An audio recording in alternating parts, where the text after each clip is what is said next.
Before we dive into this incredible story, please subscribe to my channel, K9 Miracle Stories. Many people watch without subscribing.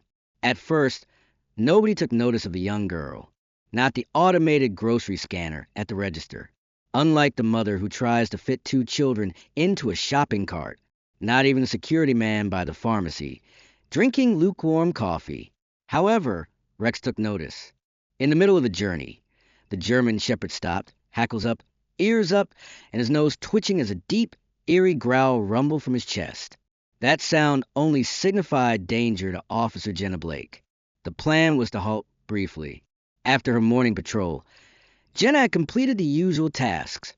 A neighbor's argument over lawn decorations, a lost puppy being reunited with its owner, and speeding citations. Nothing violent, nothing urgent. To get a salad and possibly a protein bar. She had parked the cruiser in front of the neighborhood grocery store. Rex was also off duty, kicking back in the back seat and sticking out his tongue like a slack lion. However, everything changed as soon as they entered the store and the sliding glass doors opened. Rex stiffened. He wasn't wagging his tail anymore. His usual casual trot turned into a slow, focused stalk. Jenna could feel it through the leash, his muscles tight, his head tilted slightly like he was listening to something the human ear couldn't catch. "Easy, boy," she murmured, trying to sound calm, even as her heart began to tap out a warning rhythm. They were about 10 feet inside when Rex refused to move forward. He planted his paws on the wax tile floor, his snout angled toward aisle 9. It looked normal enough. Rows of cereal boxes, colorful plastic containers of peanut butter, a couple browsing granola options. But Rex knew better. Jenna had been with the K9 unit for 7 years. She trusted his instincts more than most people she worked with. He'd sniffed out narcotics in glove compartments, found a missing toddler in the woods, even detected a buried firearm during a homicide investigation. The dog senses were weapons, and today they were aimed at aisle 9. "Excuse me," Jenna said to a young woman pushing a cart nearby. "Can you step back for a moment?" The woman blinked, then noticed the police uniform, the badge, and, most importantly, the Focus K9 beside her. She nodded and pulled her cart back a few feet. Jenna kept one hand on Rex's harness and walked slowly toward the aisle, eyes scanning the rows of products. She didn't draw her weapon, not yet, but her other hand hovered near her belt. Rex didn't bark. He didn't lunge. He did something far more unsettling. He whimpered. It was soft, fragile, almost sad. And then he pulled gently but urgently toward the center of the aisle, where the shelving units were taller than Jenna and tightly packed. He kept his nose low, leading her not to the floor, but to one particular shelf halfway up, where boxes of cereal had been oddly rearranged. That's when she saw it, a faint movement behind the boxes. Then, just for a second, a tiny hand. She stepped back and pulled her radio close. Unit 237 requesting immediate backup at Westmont Market. Possible hostage situation. Unknown number of suspects. Child is present. Advise tactical unit to stay low profile until I signal. No sirens, no lights, no panic, just quiet precision. Rex sat beside her, tail still, eyes locked on the shelf like he was waiting for it to move. And Jenna? She crouched, steady as a stone, and whispered toward the boxes. "It's okay. My name's Jenna. I'm here to help." There was a pause. Then, from behind the boxes, a voice no louder than a breath. "Don't let him know you found me." The girl's voice was trembling. Her tone wasn't that of a child who had wandered off. This wasn't a game of hide and seek. This was terror, a practiced silence, a child who'd been told what would happen if she screamed. Jenna's mouth went dry. She reached for her belt, pulling out a small folding multi-tool. She slid it along the side of the shelf and gently moved the boxes aside, just enough to create a small gap.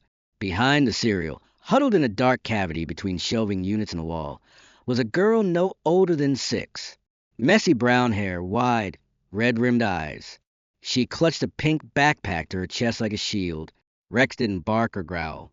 He just leaned in, tongue lolling out gently, ears relaxed now that he'd located her.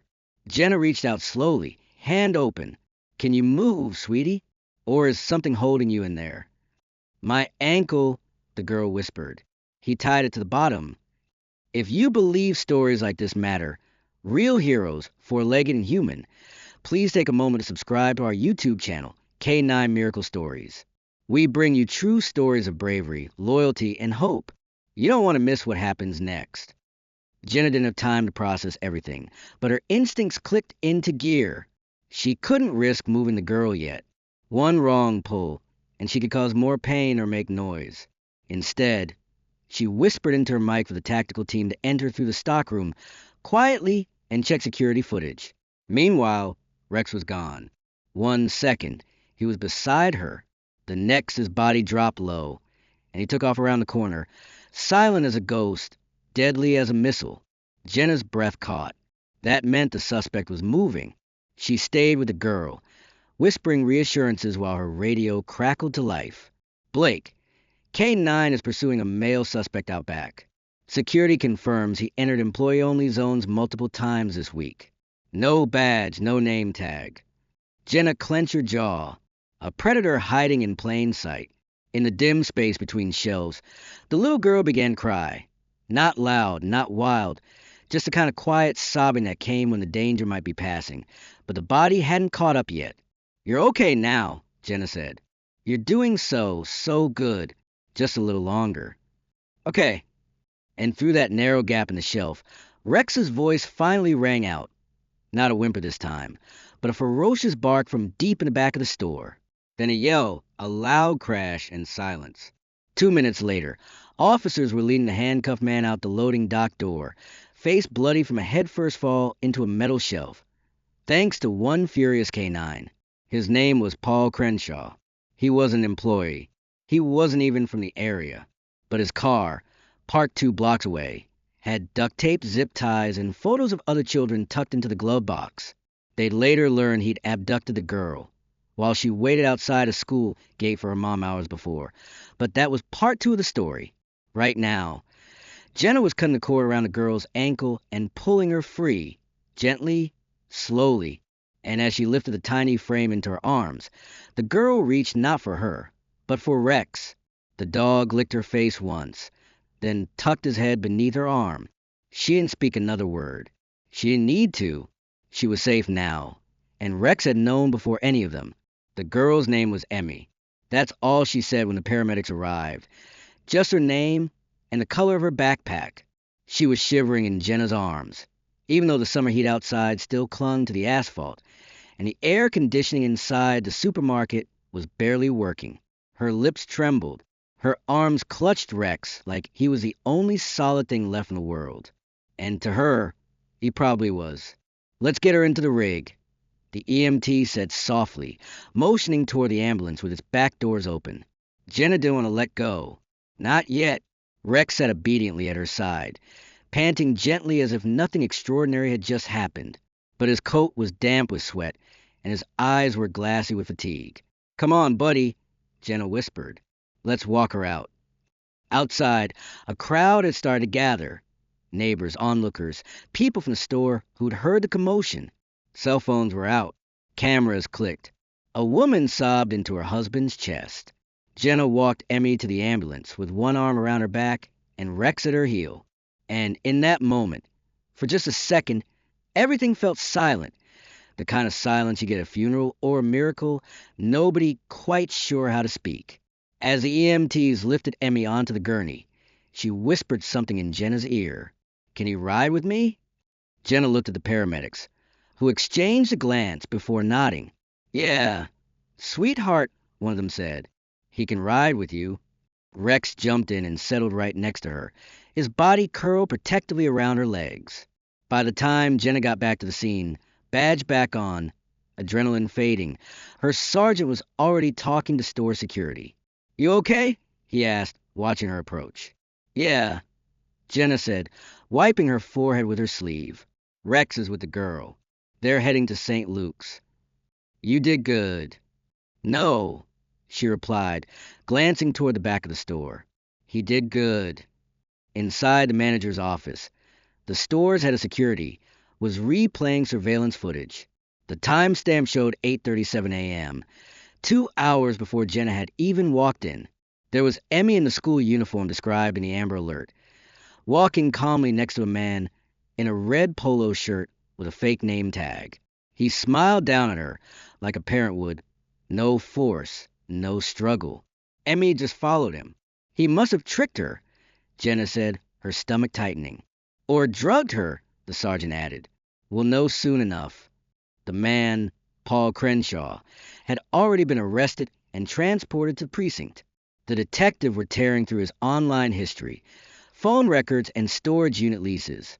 But Jenna couldn't stop thinking about what would have happened if she hadn't stopped at the store. If Rex hadn't frozen in his tracks, if they had just walked right past aisle 9. By late afternoon, Emmy's parents had been located. Her mother, Allison, arrived first, barefoot, breathless, her blouse stained with tears and sweat. She ran straight through the ER doors, screaming her daughter's name. Jenna stood near the nurse's station, Rex resting by her feet, tail occasionally thumping the floor. When Allison saw her daughter in a hospital bed, curled next to a German shepherd like it was the only place on earth she felt safe, she burst into sobs and fell to her knees. Thank you, she kept whispering over and over, to everyone and no one. Jenna didn't interrupt. She didn't need to say anything. But Emmy reached out from the bed and patted the space beside her. And Rex, without hesitation, hopped up and lay down again, just as still and loyal as before. At the precinct, the mood was different, tense, clinical, full of anger barely held beneath the surface. The detectives had found several burner phones in Crenshaw's vehicle, all wiped clean. A duffel bag with candy, dolls, zip ties, and chloroform. He wasn't just improvising, he was planning.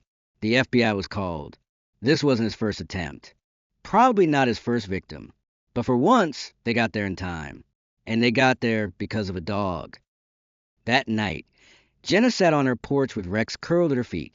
The stars were out, the moon low, and the street was quiet for once.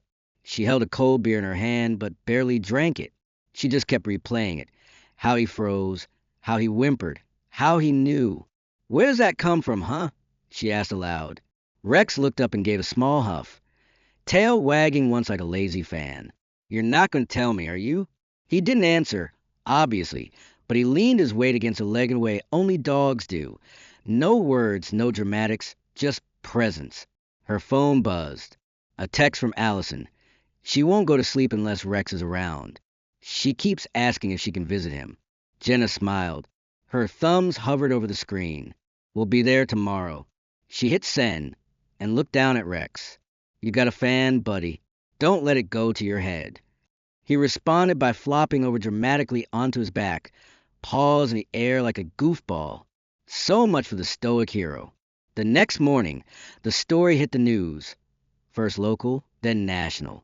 Canine dog helps save kidnapped girl in grocery store. German shepherd leads police to hostage hidden in cereal aisle. Hero dog detects danger when no one else could. Reporters called. A local radio show asked for an interview. A daytime talk show even extended an invitation to meet the brave duo. Jenna declined most of them. She wasn't interested in fame, but she agreed to one small feature for a charity that trained rescue dogs for children with trauma, because Emmy's case wasn't an isolated one. And maybe if someone out there saw what a dog like Rex could do, another child would be spared. In the following days, Jenna brought Rex to visit Emmy at the hospital. The moment the door creaked open, the girl's eyes lit up. She sat up straight in bed and clapped her hands softly. Rex! He trotted over and laid his head in her lap. Emmy had started to smile again, still quiet, still guarded, but the worst was over. And when the nurse came with a clipboard, Emmy looked at Jenna and asked softly, Can dogs be superheroes? Jenna knelt beside her and ran a hand down Rex's back. They already are, she said. They just don't wear capes. It had been 3 days since Emmy was found in that cramped cavity between grocery store shelves, and she still hadn't said what happened. Not really. She talked about Rex, about how his fur felt safe, about how his eyes saw things other people didn't. She giggled when he licked her cheek and whispered to him as if he were a guardian angel in disguise. But when the therapist asked about the man, about the moments before the rescue, about what he'd said or done, Emmy shut down every time. Jenna watched through the glass of the hospital's play therapy room. Emmy sat cross-legged on a padded floor mat, gently brushing a toy through Rex's thick coat, while a child trauma specialist tried to guide the conversation. She's associating safety with the dog, the therapist told Jenna earlier that morning, which is good, but the memories are locked away behind fear. She doesn't have language for them yet. What she does have is Rex. Jenna nodded. She didn't need a degree in psychology to understand that part. She'd seen it on the streets, in abused kids, battered women, even war veterans who only talked when a therapy dog sat next to them. Dogs got through when people couldn't. Back at the precinct, the investigation into Paul Crenshaw had gone from disturbing to horrifying. The man wasn't just a loner. He was methodical, organized. He had aliases in multiple states. 3 separate storage units were found, each one with items that made the detectives go pale. He had been building something. Something twisted, a system, a cycle. They also found a map with pins. Jenna stared at it in the evidence room, while creeping up her throat. The pins weren't random. Each one marked a school, a playground, a small-town grocery store, and the one closest to home had a note scribbled beside it. Tuesday, 8 a.m. light traffic, narrow aisles, no cameras in rear corner. That store was a Westmont Market, the day Emmy vanished. It had been a Tuesday. Who the hell does that? Jenna muttered, running a hand through her hair. Her sergeant, a tall man with a gut shaped by decades of bad coffee and worse hours, let out a low grunt. Someone who's done it before. Someone who planned to do it again. Later that afternoon, Jenna stopped by the hospital again. Rex walked ahead of her, tail swinging gently. They had just turned the corner near the pediatric wing when Emmy's mom appeared, red-eyed and holding a paper cup of untouched coffee. She had a nightmare last night, Allison said, voice tight. She screamed until she passed out. I couldn't reach her. I'm so sorry, Jenna said, her hand gently touching Allison's shoulder. I wish I had something more useful to say. She only calmed down when he showed up, Allison continued, pointing to Rex. He jumped up onto the bed and curled around her like he was guarding a door. She stopped crying, went right to sleep. She's not wrong, Jenna said with a small smile. That's exactly what he's doing.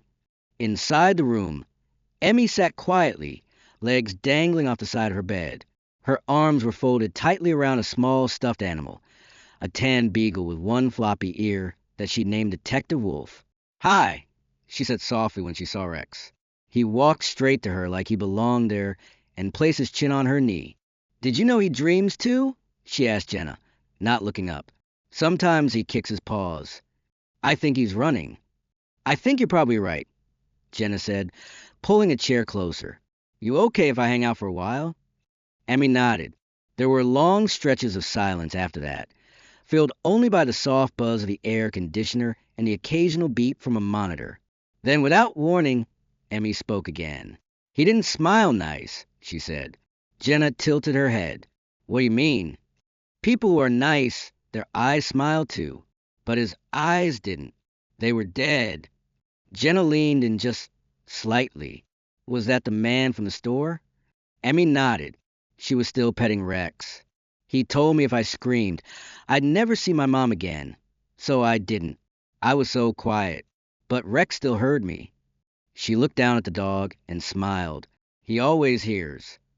The next day, Jenna sat in a briefing room with FBI agents and a local district attorney.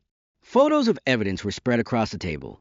Maps, IDs, recovered items from Crenshaw's vehicle and storage lockers. He's been operating under different names since 2013, one agent explained. Our working theory is that he poses as store employees or vendors, gains familiarity, watches, waits, targets kids who don't make a fuss. Jenna added, exactly. The DA flipped the page. Here's the issue. He hasn't spoken since arrest, no confession.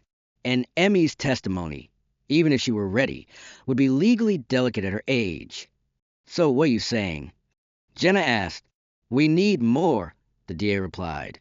More victims, or better, someone he talked to, a digital trail, something that proves this wasn't a one-time incident. That night, Jenna couldn't sleep. She sat on her couch, a documentary playing low on the TV. Rex snoring softly beside her. Her laptop glowed with the open FBI report. She opened a blank Word document and began writing something she hadn't put into words before. A statement about the day Rex froze in the cereal aisle, about the growl, the whimper, the low pull of his body as he led her straight to that locked space behind the shelves.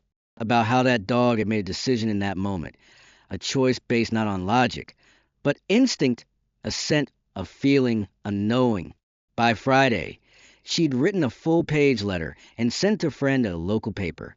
She asked them to publish it, not as a police report, not as a press release, but as a story. People trusted stories more than statistics. And she wanted someone somewhere, maybe another parent, maybe a kid, to read it and think, that sounds familiar. Maybe it would spark a memory, a gut feeling, a case that had gone cold. Maybe it would bring someone else forward. Maybe it would save another child. 2 days later, the paper published it with a headline, "He heard what we didn't. How a police dog found a missing girl behind a wall of cereal." It went viral. By the following week, 3 separate calls came into precinct, all from different towns. All from people who had seen a man matching Paul Crenshaw's profile in stores, lurking in toy aisles, sometimes pretending to stock shelves or asking about kids. 2 of the stores had active missing child cases still open, and one woman, whose daughter had vanished 8 months prior, called in tears. "He helped us load our car," she said, sobbing. "We didn't think anything of it until I saw that article." Jenna sat on the steps of the precinct that night, watching the sun dip below the parking lot lines. Rex lay beside her, ears twitching. "You did more than rescue Emmy," she whispered. "You cracked the door open for everyone else." He blinked up at her. "Guess we're not done yet." She reached over and scratched his ears, thinking about Emmy's question just days earlier. Can dogs be superheroes? Yes, some of them wear badges, and some of them just know. Emmy didn't speak to strangers, not to nurses in pink scrubs, not to the volunteers who brought in storybooks and coloring pages, not even to the soft-spoken therapist who brought her a new stuffed animal shaped like a canine. But she talked to Rex. And because of that, the hospital made an exception no one had ever made before. Rex was granted daily access, not just as a working dog, but as Emmy's emotional support. He wasn't confined to visiting hours or pet therapy shifts. His ID badge now read, K9 Rex, Special Visitor, Emmy's Unit. Jenna came by every morning before patrol, sometimes in uniform, sometimes in jeans and a faded hoodie. The guards and nurses learned to nod her through without question. By the second week, Emmy had started brushing Rex's coat by herself. By the third week, she was speaking in complete sentences, still soft, still cautious, but her voice no longer shook. And one afternoon, when no one expected it, she looked up at Jenna and asked, "Can I go outside today?" Jenna froze mid-step. "Like outside?" Emmy nodded. "With you and Rex, just for a little bit. I won't run." "You don't have to promise anything," Jenna replied, crouching down. "We'll go slow, just us." They took a walk around the back of the hospital campus. A small garden had been planted near the staff break area. Sunflowers, lavender, tall ornamental grasses blowing gently in the summer breeze. Emmy wore a hoodie 2 sizes too big and kept close to Rex, her hand brushing against his back as they walked. Jenna stayed a few feet behind, watching, not in case she ran, but in case anything startled her. A kid on a skateboard, a horn, a man with the wrong expression. But Emmy just walked. Rex looked up at her once, as if to say, "You got this, kid." And she did. That same week, the FBI's victim outreach team confirmed what Jenna already feared. There were more children. 2 confirmed cases now linked back to Crenshaw through surveillance footage and store schedules. One girl had been found 6 months earlier wandering along a riverbank in Arkansas with no memory of how she got there. Another boy had vanished entirely in a town near Tulsa. Case cold, family shattered, no answers. But now the leads had names, trails, potential DNA matches. Crenshaw's laptop, recovered from a hidden compartment in one of the storage units, had finally been decrypted. What they found made even seasoned agents pale. Jenna sat in the joint task force meeting as the images and documents were reviewed. Timelines, disguised routines, notes he'd written about behavioral control, and preferred locations. He's not impulsive, one agent said, adjusting his glasses. This is pattern strategic. But Rex threw that pattern off, Jenna said. He didn't just save a girl, the DA added. He interrupted the system. The FBI had already updated their database. Crenshaw was no longer listed as a one-time offender. He was now classified as a serial predator. Back at the hospital, Emmy was learning to draw again. She'd always liked it, according to her mom, sketching little horses and trees and stars with uneven crayon strokes. But now, every picture included Rex. Sometimes he wore a superhero cape. Sometimes he had wings. Once, she drew him sitting on top of a tank, smiling like he owned the whole army. The nurses began pinning her drawings on the walls of the pediatric floor, and soon other kids started adding their own. Rex had become a kind of quiet legend in the ward. One morning, Emmy handed Jenna a folded paper. Inside was a drawing of a dark hallway, a locked door, and a small child hiding behind stacked boxes. Above the scene, a speech bubble came from the child's mouth. It read, "Please don't leave me here." And next to the boxes, drawn in brown and gray crayon, stood Rex, his eyes glowing, his nose pointed forward, his body mid-run. He was coming, always coming. Jenna didn't say anything. She couldn't. She just folded the paper carefully and slid it into her jacket pocket. The following week, Emmy was discharged.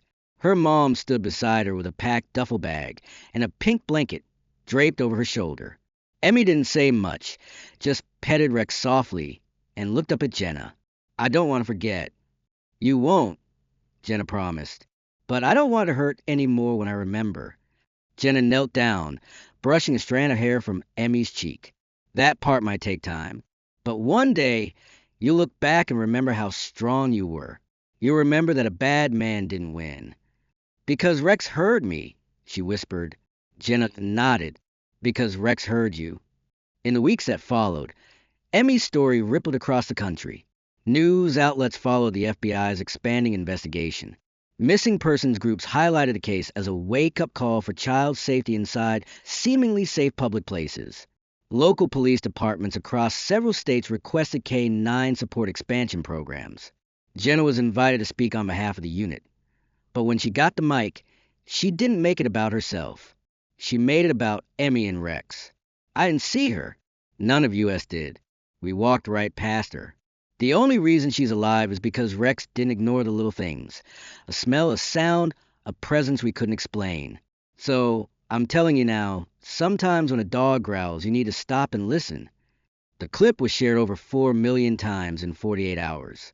One morning, as Jenna and Rex pulled up to the precinct, she noticed a letter sitting on the front passenger seat. No postmark. No return address. It was folded neatly, handwritten. Inside was a simple message. "Your dog made me realize what I didn't say years ago mattered. I remembered something. I told my mom. I hope someone listens this time." No signature. No name. But Jenna held the paper in her lap for a long while, because that's how healing worked. One voice becomes 2, then 10, then change. Later that day, Jenna stopped by Emmy's school to drop off a little surprise. A brand new backpack decorated with patches of paw prints, stars, and one embroidered line in bold navy blue. He heard me. When Emmy unzipped the side pocket, she found a small laminated badge with a photo of Rex, tongue out, tail wagging, and the words "Canine Protector, Partner, Emmy Blake." Emmy hugged Rex so hard he let out a dramatic groan and slumped over like he'd been tackled by a linebacker. Laughter filled the hallway, a sound that had been missing for far too long. That night, as Jenna drove home with Rex beside her, the sky painted in orange streaks, she turned down the radio and just let the silence stretch. Not the heavy silence from before, the kind that filled her chest like fog, but the kind that follows resolution. "Peace. Hope. Hey," she said, glancing at Rex. "You ready for whatever comes next?" He didn't answer, of course, but he placed one paw gently on her armrest and looked out the window, ears perked, always listening, always ready, because that's what heroes do. The courtroom looked too big for a little girl. especially one who had spent the last few weeks building castles out of Legos in a hospital playroom and whispering secrets to a dog. But there she was, Emmy Blake, 7 years old, sitting at the edge of a tall wooden chair behind the witness stand. Her shoes barely touched the floor, and beside her, lying down in a perfect Sphinx position on a small gray mat provided by the county, was Rex. He didn't move, didn't blink, didn't make a sound. He was her shield. This wasn't the official trial. That would come later. Today was a preliminary hearing to determine whether there was enough evidence of the case to proceed to federal court. But even without a jury present, the room felt heavy. Jenna sat in the second row behind the prosecution table, arms folded tightly, trying to breathe evenly. She'd been through her share of hearings, testimonies, and depositions, but this one hit different. This time, it wasn't about proof. It was about courage. The judge was a tall woman in her early 60s, silver hair pulled back tight, glasses balanced at the end of her nose. Her tone was warm but firm. "Emmy," she said kindly, "you are very brave for being here today." Emmy looked up for a second, her fingers wrapped tightly in the soft fur on Rex's shoulder. "Do you know what you are here to talk about?" Emmy nodded slowly. "Yes, ma'am. Do you promise to tell the truth?" "I do." Her voice was small, but it didn't shake. Rex stayed perfectly still. He'd been trained for this, certified in trauma response, courtroom support, and companion work. He wouldn't react unless she needed him to. But Emmy didn't need commands. She never had. From the first day he'd found her, it was like they spoke a language no one else understood. The prosecutor stepped up, Assistant DA Lillian Harris, a woman with soft eyes and a velvet voice. "Emmy, can I ask you some questions about the day you were found?" "Okay. Do you remember what store you were in?" "Yes." "It had balloons near the door and cereal near the back. Was there someone with you in that cereal aisle?" Emmy didn't answer right away. Rex lifted his head just a little, turning toward her. That was all she needed. "Yes," she said. "The man with the red shirt. Do you see him in this room today?" Emmy pointed. Everyone turned to look. At the defense table, Paul Crenshaw sat, wearing a cheap tan suit and shackles hidden beneath the table. He didn't flinch, didn't smirk. He just stared forward. But Jenna saw his jaw tighten, and that was enough to know he felt it, the fear creeping up for the first time. Because this time, his victim wasn't silent. Lillian continued gently. "Do you remember what he told you when he locked you in?" Emmy's fingers clenched the fur on Rex's shoulder again. Jenna leaned forward slightly, holding her breath. Emmy looked straight ahead, not at Crenshaw, not at the ceiling, but at Rex. "He said if I made noise, no one would find me, that I'd be there forever." "And did you make noise?" "No." "Why not?" "Because I believed him." The room went still. Even the judge paused, hand frozen mid-note. But then Emmy said, her voice growing. Rex came. Across the room, the court clerk wiped her eyes. Even the bailiff, who looked like he moonlighted as a bar bouncer, cleared his throat and glanced away. The defense attorney, a man named Leland Price, approached next. He was polite, careful, but clearly uncomfortable. "Hi there, Emmy. I know these are tough questions. I just want to ask a few things." Okay. You mentioned a man in a red shirt. Can you be sure it was the man sitting here today?" Emmy didn't even look at Crenshaw this time. She looked at Jenna, and Jenna gave her the smallest nod to lead her, just to remind her, "You're not alone." "Yes," Emmy said. His eyes didn't smile. "I remember that. His eyes didn't smile. Mom says people who smile for real, it's in their eyes too. His didn't. His were empty." The attorney paused. That wasn't something you could argue with. That wasn't rehearsed. That was truth. He turned back toward the bench. No further questions. After the hearing, the judge ordered the case to federal trial with no hesitation. Crenshaw's charges were expanded to include multiple counts of child abduction, endangerment, and interstate criminal conspiracy. The FBI had enough from forensic sweep to link him to at least 4 additional missing persons cases. But it was Emmy's testimony that turned the tide, not just because she spoke, but because she held a room, because she showed up, because she didn't let silence win. Outside the courthouse, A small group of reporters waited. Jenna kept a close eye, stepping between them and the courthouse exit. Allison carried Emmy to the car, shielding her from the flashes. But Rex? Rex didn't care about the cameras. He sat in front of the door, calm as ever, like he was made of stone. And when Emmy slid into the back seat, she whispered, "He's my brave." Allison turned to Jenna. "How do I ever thank you for this?" Jenna shook her head. "Don't thank me. Thank the one with the paws." The story made the news again. This time, the headline wasn't about the man or the crime. It was about the little girl who testified and the K-9 who never left her side. 7-year-old survivor helps take down serial predator with her dog by her side. Back at the precinct, Rex received a new badge. K-9 units don't typically get commendations, but that day, they made an exception. The chief himself presented it to Officer Rex, who proved you don't need words to speak the truth. The room clapped. Someone cried. Someone else made a joke about Rex outranking 3 of the rookies. But Rex didn't care. He just walked over to Jenna and sat down, tail wagging like nothing had changed. Because for him, nothing had. This was just another day on the job. That evening, Jenna and Rex visited Emmy and her mom at their house for a quiet dinner. Spaghetti, store-bought garlic bread, salad that only Jenna touched. The 4 of them sat outside afterward on plastic lawn chairs in the driveway, watching fireflies blink under the moonlight. "I think he knows he's famous now," Allison said, scratching behind Rex's ears. "He's milking it," Jenna replied, laughing. Emmy leaned against her mom's shoulder and looked at Rex. "Do you think I'll ever be that brave again?" Jenna answered softly, "Sweetheart, you already were." And that night, before they left, Emmy gave Jenna a small square photo. It was a drawing she had made after the hearing. On it, a little girl stood in a courtroom. Behind her stood Rex, and across from them, a monster, small and shrinking in a cage made of paper and light. At the top, she had written in blue crayon, "The dog who didn't let me be afraid." The morning sun cut soft shadows across the town square as neighbors unfolded chairs, laid out picnic blankets, and filled the air with laughter and anticipation. Bunting in red, white, and blue hung from lampposts, and a brass band was tuning up near the courthouse steps. It wasn't the 4th of July. It wasn't Veterans Day or a local fair. It was K-9 Rex Appreciation Day, officially proclaimed by the mayor of Crestfield after a unanimous city council vote. No one objected. Not after what Rex had done. Not after Emmy. Jenna stood near the podium in her formal blues, Rex at her side, looking like a king who'd wandered into a parade without knowing he was a guest of honor.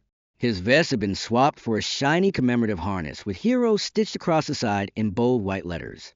The mayor leaned down and rubbed Rex's ears before beginning his speech. "In this town, we had parades for sports teams and ribbon cuttings for coffee shops. But today, we celebrate something far rarer. Quiet bravery. The kind that doesn't ask for credit. The kind that simply shows up when someone needs help." He paused and looked at Emmy, sitting on her mom's lap in the front row, holding a bouquet of wildflowers for Rex. "We owe this little girl more than we could ever repay. And we owe her hero, for paws and all, our deepest gratitude." The crowd applauded. Some cheered. A few wiped away tears. When it was Jenna's turn to speak, she didn't use a note she'd prepared. She stood in front of the mic, heart pounding beneath her uniform, and looked out at her community. The people who had helped search for Emmy, who had rallied around her family, who had filled Jenna's mailbox with letters of thanks, not just for her, but for him. She looked down at Rex. He was lying in the grass, blinking slowly, tail thumping once every few seconds like a metronome. "Truth is," she said, "I thought I trained this dog. Turns out he trained me." The crowd laughed gently.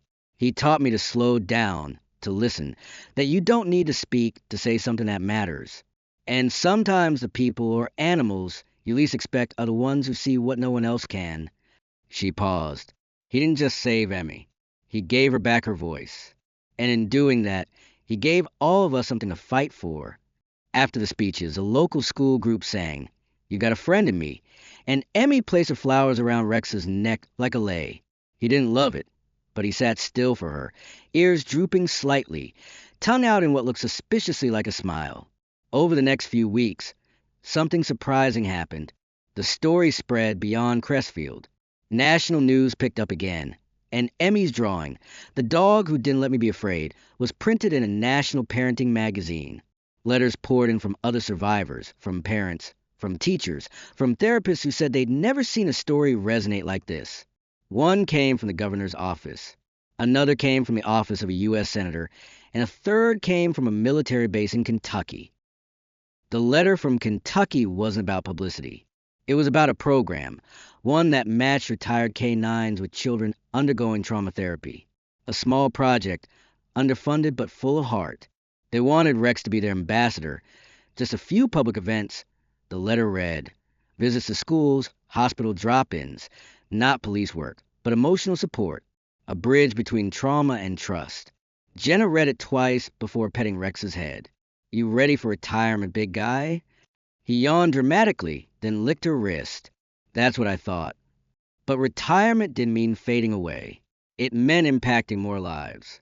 One day, Jenna and Rex visited a middle school in Tennessee, where Emmy's story had been part of a writing assignment. When they walked into the gym, the kids stood up and clapped. One boy, age 13, pulled Jenna aside afterward and whispered, I didn't tell anyone what happened to me, but I think I want to now, because if she could say it, maybe I can too. Jenna didn't say anything. She just reached down, rested his hand on Rex's head, and let silence do the work. Meanwhile, Emmy thrived. She wasn't the same girl from that first week in the hospital. She was stronger now, louder, sometimes a little bossy. She made friends in her new class and joined a kids' art group where her drawings of Rex were always the first ones pinned on the wall. She even wrote her own short story, one that won first place at the local library's Young Authors Contest. The title, The Dog Who Listened First. The trial began quietly, almost anticlimactically. Crenshaw pleaded guilty to the most serious charges once the weight of evidence and public attention became too large to deny. He would never walk free again. But the victory wasn't in the sentence. It was in the message that children aren't voiceless, that silence doesn't mean safety, that a dog can change the outcome of a story by simply refusing to look away. On Rex's last official day with the department, the team threw a small party, cupcakes, balloons, and a custom cake shaped like a bone. The chief gave a short speech, and the department gifted Jenna a framed photo of Rex in action with the caption, He always heard what others missed. Jenna hung it in her hallway, right next to her father's old service badge and a handmade card from Emmy that said, Thank you for finding me. Life went on, as it always does, new cases, new patrols, new lives touched. But no day ever felt quite like that one inside aisle 9. Jenna sometimes returned to that store. It had new ownership now, different lighting, different layout. The old cereal shelves were gone. But every time she walked past that spot, she felt something in her chest tighten, then ease. She remembered a whimper, a tug of a leash, and the moment she trusted something she couldn't explain. Back at home, Rex lived a good life. Long naps on the porch, leftover chicken on Sundays, occasional visits to schools and hospitals, where children ran to him like he was a living legend. And he was, to Emmy, to Jenna, to every child who'd ever been too afraid to speak until they saw him, because he didn't need words. He didn't need medals. He just needed someone to believe him when he growled. So, thank you truly for following the journey of Jenna, Emmy, and Rex, from fear to courage, from silence to strength. If their story meant something to you, we'd love to hear why. Do you believe dogs can sense danger before we do? And if so, have you ever experienced something like that yourself?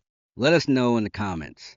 And if you want more real stories about animal heroes who change lives, don't forget to subscribe to our YouTube channel, K9 Miracle Stories, where courage comes with 4 paws and a beating heart. If you've made it this far, hit that subscribe button now to join our K9 Miracle Stories community and never miss a story of bravery and hope